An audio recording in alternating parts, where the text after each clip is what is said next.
Di rumah mewah di kawasan Sentul, Bogor, Jawa Barat inilah polisi menemukan 476 miliar rupiah. Gepokan uang dari rupiah dan valuta asing tersimpan rapi di dalam brankas di lantai 1. Yang mencengangkan, selain tumpukan uang, polisi juga menemukan 74 kg batang emas. Belakangan diketahui rumah yang digeledah polisi adalah milik Febri Adriansah. Anehnya, Febri saat itu masih menjabat sebagai Jampitsus, membantah jika duit dan emas di rumahnya bukanlah miliknya. Yang kedua tentang rumah Sentul, ya, itu memang rumah pribadi Jampitsus yang sudah sejak lama.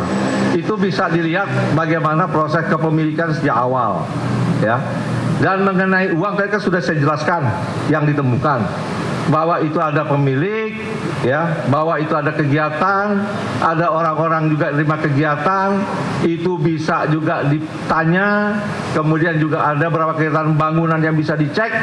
Semua kami yakin dapat dipertanggungjawabkan dengan benar. Tak lama si pemilik rumah akhirnya mengundurkan diri sebagai Jampitsus.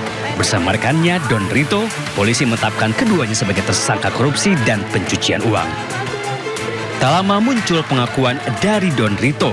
Melalui pengacaranya ia mengaku jika 476 miliar rupiah dan 74 kg emas di rumah Febri adalah miliknya.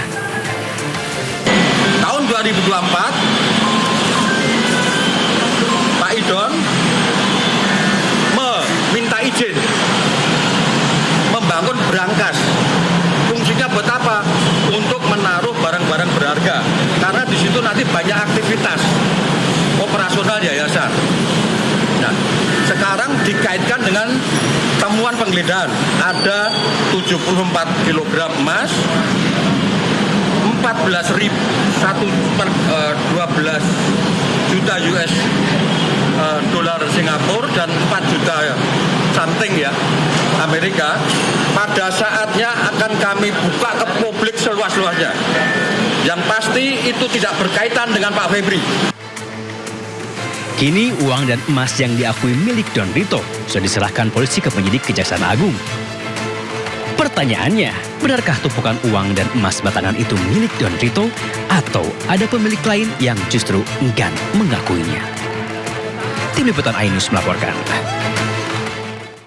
Ya, dinilai cacat prosedur dan langgar hukum pengalihan berkas perkara ex-Jampitsus Febri Adriansyah dari kepolisian ke Kejagung digugat ke pengadilan. Sementara menurut polisi, pelimpahan berkas Febri ke Kejagung dilakukan demi sinergitas antar lembaga.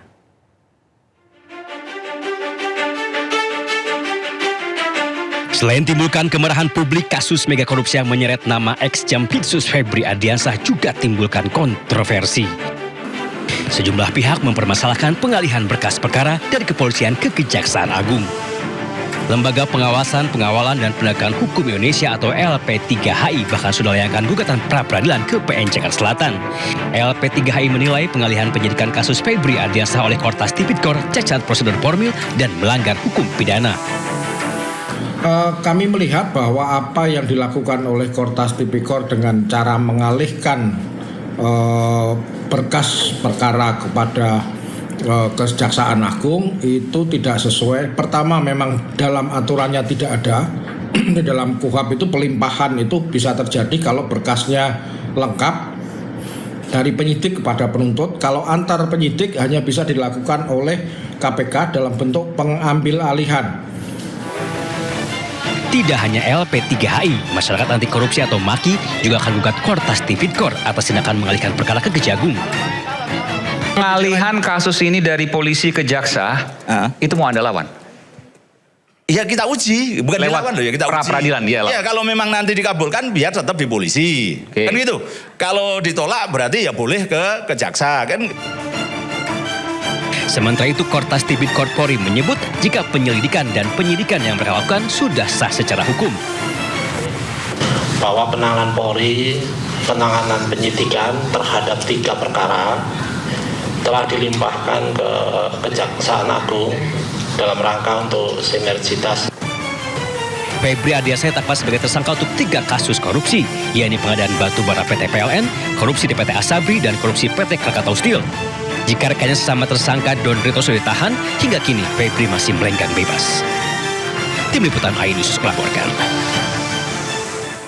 Ya, kita beralih ke informasi lainnya pemirsa. Mantan Bupati Kuansing Suhadirman Ambi membantah tudingan dirinya meninggalkan amplop untuk Menteri Kehutanan Raja Juli Antoni. Bantahan disampaikan usai menjalani pemeriksaan lanjutan di Gedung Merah Putih KPK.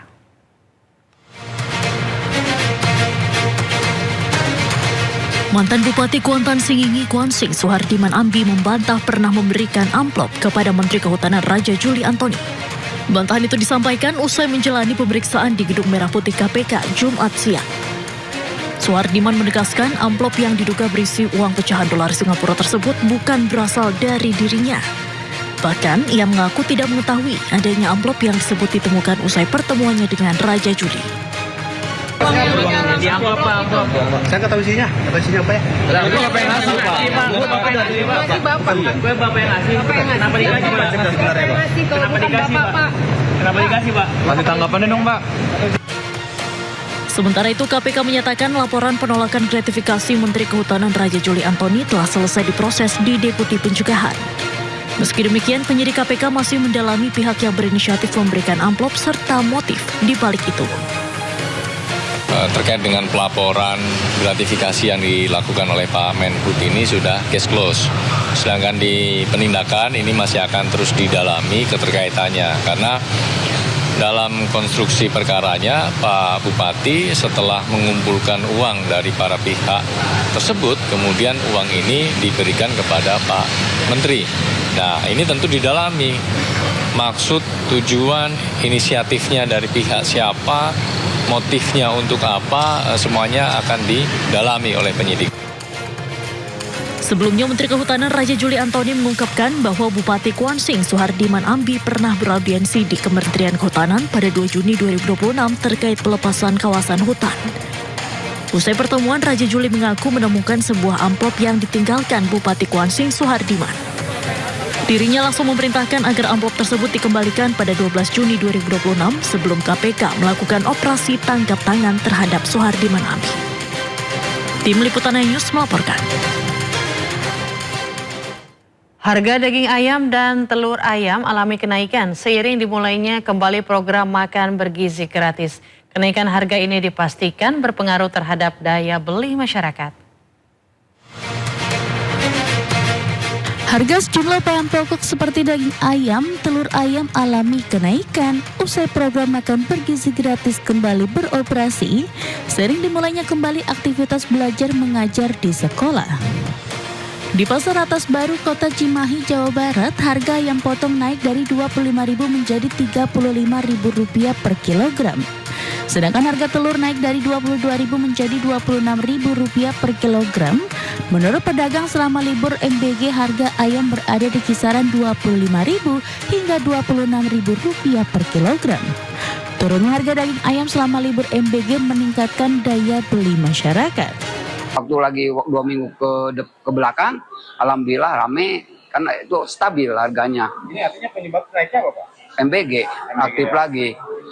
Cuma 2 minggu saya dikasih kenikmatan itu kan, harga murah, jual lancar, itu kan untung, alhamdulillah untungnya. Kalau sekarang kan malah lagi bertimang-timang lah, 50-50 sekarang mah gitu kan. Jadi nggak seperti kemarin 2 minggu ke belakang, alhamdulillah di pasarnya lancar, pembeliannya lancar, keuntungan kita lancar. Kalau sekarang kan ya agak sedikit mengeluh.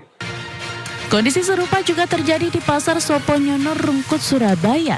Harga daging ayam kini naik menjadi Rp36.000 per kilogram, seiring dimulainya kembali program makan bergizi gratis.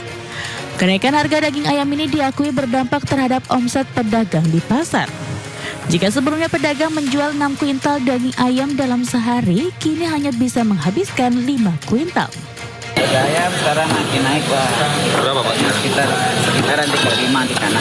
35 di sana. Sebelumnya berapa, Pak? Sebelumnya ya 32, 33. Ini sejak kapan, Pak, mulai naik harganya? Sekitar hampir seminggu. Para pedagang berharap ada kebijakan dari pemerintah yang membuat harga daging ayam dan telur kembali normal. Pasalnya kenaikan harga menyebabkan daya beli turun.